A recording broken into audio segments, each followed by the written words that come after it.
தமிழுக்கும் தமிழ்நாடு மக்களுக்கும் வணக்கம். திருவள்ளூர் மாவட்டம். நகரமும் கிராமமும் கலந்த ஒரு தொழிற்பேட்டை பகுதி.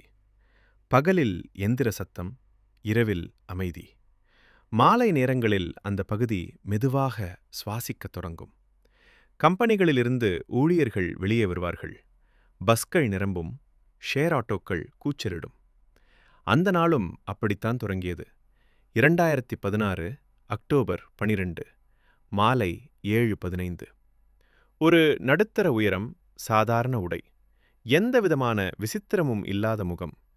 அவன் பெயர் முரளி, 38. ஒரு தனியார் நிறுவனத்தில் அக்கவுண்ட்ஸ் சூப்பர்வைசர். 10 வருடங்களாக அதே வேலை, அதே ருட்டீன், அதே பாதை. அலுவலக கேட்டை கடந்து வெளியே வந்தான். கையில் ஒரு பழுப்பு நிற பை. அந்த பை அவனோடு தினமும் வராது, அன்று மட்டும் இருந்தது. செக்யூரிட்டி காப் அவனை பார்த்தான். வழக்கம் போல, சார் லேட்டா? ஆமா, கொஞ்சம் வேலை. முரளி மெலிதாக சிரித்தான். அந்த சிரிப்பு யாரும் நினைவில் வைத்துக் கொள்ளவில்லை. கேட்டுக்கு மேலிருந்த சிசிடி கேமரா பிளக் ஆனது. Time stamp 19:16:4. முரளி வெளியே நடந்தான். அவன் போகும் திசை யாருக்கும் சந்தேகமில்லை. அதே பழைய பாதை, ஷேர் ஆட்டோ ஸ்டாண்ட், அவன் வீட்டுக்குச் செல்லும் ஒரே வழி. நடக்கும்போது போனை எடுக்கவில்லை, யாருக்கும் கால் செய்யவில்லை, எதையும் அவசரப்படவில்லை. அவன் நடையில் பயமில்லை, அழுத்தமில்லை, பதட்டமில்லை. ஒரு சாதாரண நாளின் ஒரு சாதாரண மனிதன். அவனை பார்த்தவர்கள், செக்யூரிட்டி காப், கேட் அருகருகே டீ குடித்திருந்த ஒரு ஹெல்ப்பர், சிசி கேமரா, அதற்கு சிடி கேமரா, அதற்கு பிறகு. அவனை யாரும் பார்க்கவில்லை. இரவு 9. முரளியின் மனைவி மீனா. வீட்டில் சாப்பாடு காத்திருந்தது. குழந்தைகள் டிவி பார்த்து கொண்டிருந்தனர். 7:30 வருவான், 8. அன்று 8:30 9 ஃபோன் செய்தாள். The number you're calling is switched off. ஒரு முறை, 2 முறை, பல முறை. அது அவனுக்கு வழக்கமில்லை. 9:45 மணிக்கு நேபருக்கு கால், 10:30 மணிக்கு ஆஃபீஸ் ஃப்ரெண்டுக்கு கால். யாருக்கும் எதுவும் தெரியவில்லை. அடுத்த நாள் காலை முரளி வீட்டுக்கு திரும்பவில்லை. ஃபோன் இன்னும் அணைக்கப்படவில்லை. வாலெட் ஆக்டிவிட்டி இல்லை, பேங்க் டிரான்சாக்ஷன் இல்லை, ஏடிஎம் யூசேஜ் இல்லை. அவன் இருந்தது போல அவன் இல்லை. போலீஸ் கம்ப்ளைண்ட், அதே கேள்விகள். Recent fight, loan issue, family problem, affair. Meena ஒரே பதில்தான் சொன்னாள், என் கணவர் ஓடிப்போகிற மனிதன் கிடையாது. ஆனால் போலீஸ் ஃபைலில் அது ஒரு கூற்று மட்டும். 3வது நாள் ஆஃபீஸ் அட்டெண்டன்ஸ் ரெஜிஸ்டரில் முரளியின் பெயர் காலியாக இருந்தது. டெஸ்கில் அவன் பேன், டைரி, காஃபி மேக் எல்லாம் இருந்தது. அவன் மட்டும் இல்லை. அந்த பழுப்பு நிற பை மட்டும் முழுக்க முழுக்க காணாமல் போனது. அந்த நாள் முதல் ஒரு மனிதன், ஒரு குடும்பம், ஒரு வாழ்க்கை எல்லாம் நடுவில் நிறுத்தப்பட்டது. இது விபத்தா, தப்பித்தலா, அல்லது யாரோ மறைத்த உண்மையா? அந்த பதில் இன்னும் வெளியில் வரவில்லை. பகுதி 2. ஓடி போயிருக்கலாம் என்ற பொய். முரளி காணாமல் போன பிறகு முதல் 48 மணி நேரம். அதுதான் எந்த காணாமல் போன மனிதனுக்கும் மிக முக்கியமான நேரம். ஆனால் அந்த 48 மணி நேரம் இந்த கேஸ்க்கு வீணாகி போனது.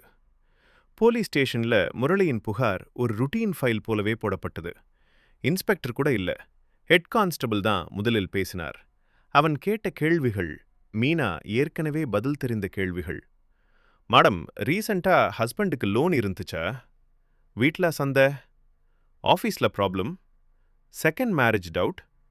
இந்த கேள்விகள் ஒரு மனிதனை தேடுவதற்கான கேள்விகள் இல்லை, ஒரு மனிதனை தவறாக நினைப்பதற்கான கேள்விகள். மீனா மெதுவாக எல்லாத்துக்கும் பதில் சொன்னாள். கடன் இல்ல, கிரெடிட் கார்டு யூஸ் கிளாண்ட், எந்த கோர்ட் நோட்டீஸ் இல்ல, எந்த ஏஃபர் ரம்பர கூட இல்ல. அவன் ஒரு அமைதியான மனிதன்.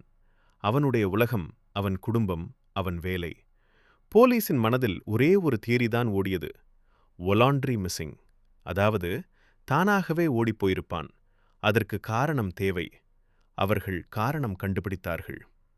ஆஃபீஸ் ப்ரெஷர் இருக்கலாம், mid life crisis, new life start பண்ணா இருப்பான். இந்த வார்த்தைகள் போலீஸ் பைலுக்கு சரி, ஆனால் மீனாவுக்கு சரியில்லை. மீனா தினமும் போலீஸ் ஸ்டேஷனுக்கு வந்தாள். அழவில்லை, கத்தவில்லை, யாரையும் திட்டவில்லை. அவளுடைய கண்களில் ஒரே ஒரு விஷயம்தான் இருந்தது, நம்பிக்கை. அவள் எப்போதும் அதே சேரில் உட்காருவாள், அதே இன்ஸ்பெக்டரை பார்த்து அதே ஒரு வாக்கியத்தை தான் சொல்வாள், என்பாள், என் கணவர் என்னை விட்டுப்போகும் மனிதன் கிடையாது. அந்த வார்த்தையில் அழுத்தமில்லை, இமோஷன் இல்லை, ஆனால் உறுதி இருந்தது. ஒரு நாள் இன்ஸ்பெக்டர் எரிச்சலுடன் கேட்டார், மடம், எல்லா குழந்தைகளையும் தூங்க வைத்துவிட்டு தான் போவார். நைட்டில் வந்ததும் அவர்களை எழுப்பி ஃபோர்ஹெட்டில் கிஸ் பண்ணாமல் தூங்கவே மாட்டார். இன்ஸ்பெக்டர் சற்று நின்றார். மீனா துறந்தாள். அப்படிப்பட்ட மனிதன் ஒரு வார்த்தை கூட சொல்லாமல் காணாமல் போகாட்டார் சார். போலீஸ் ஸ்டேஷனுக்கு வரும் ஒவ்வொரு நாளும் மீனா ஏதோ ஒரு டீட்டெயில் சொல்வாள். சின்ன விஷயங்கள். முரளி ஃபோன் ஆஃபாக வைத்ததே கிடையாது. சேலரி கிரெடிட் ஆன நாளில் பேங்க்குக்கு போகாமல் இருப்பது கிடையாது. ஆஃபீஸ்ல இருந்து டைரக்டாக வீட்டுக்கு தான் வருவான்.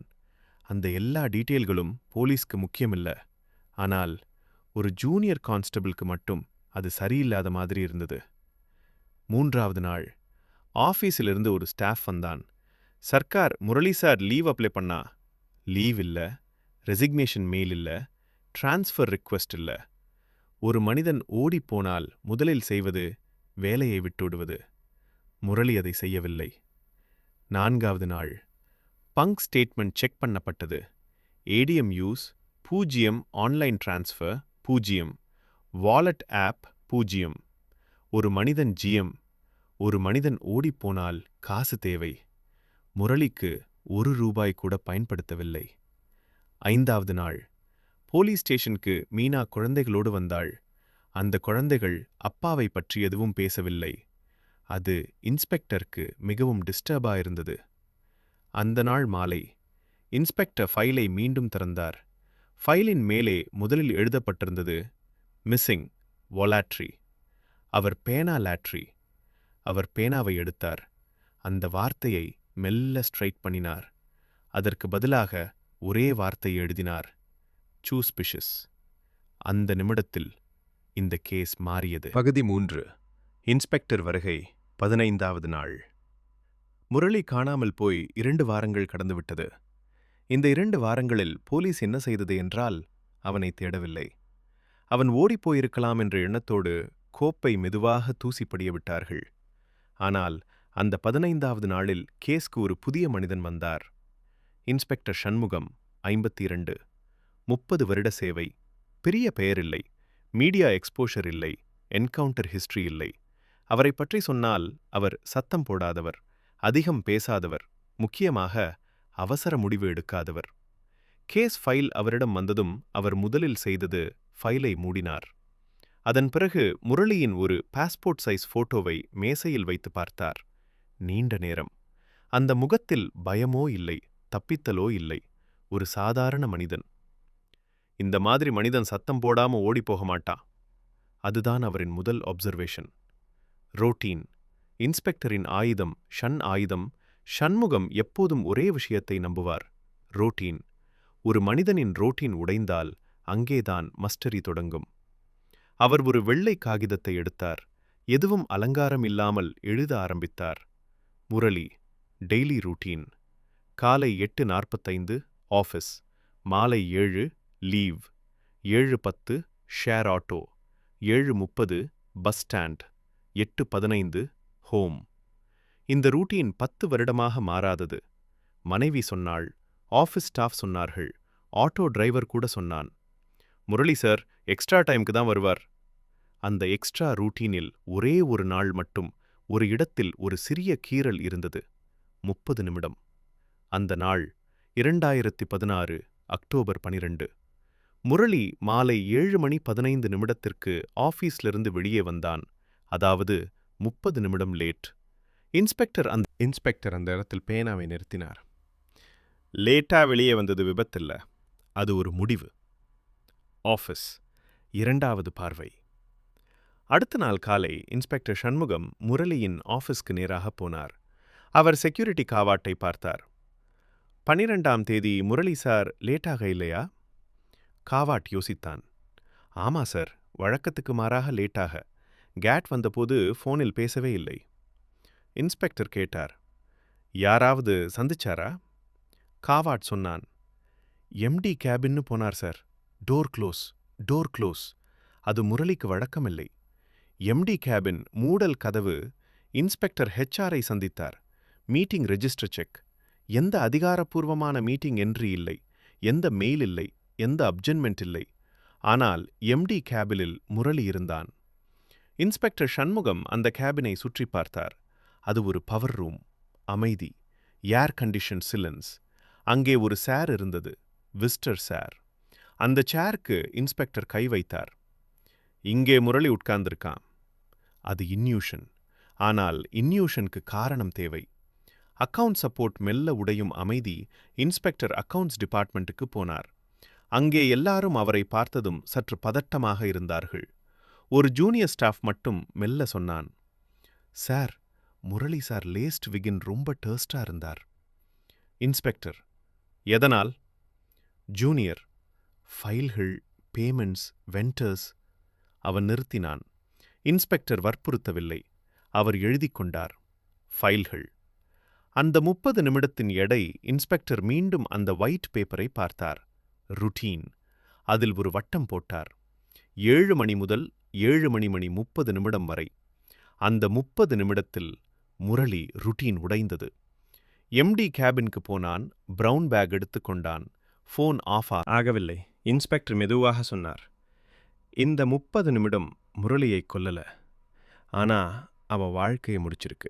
ஏதன் தொடர்ச்சி நாளை வரும். சப்ஸ்கிரைப் பண்ணவும் மற்றும் பெல் ஐகான் கிளிக் பண்ணவும். நன்றி, வணக்கம்.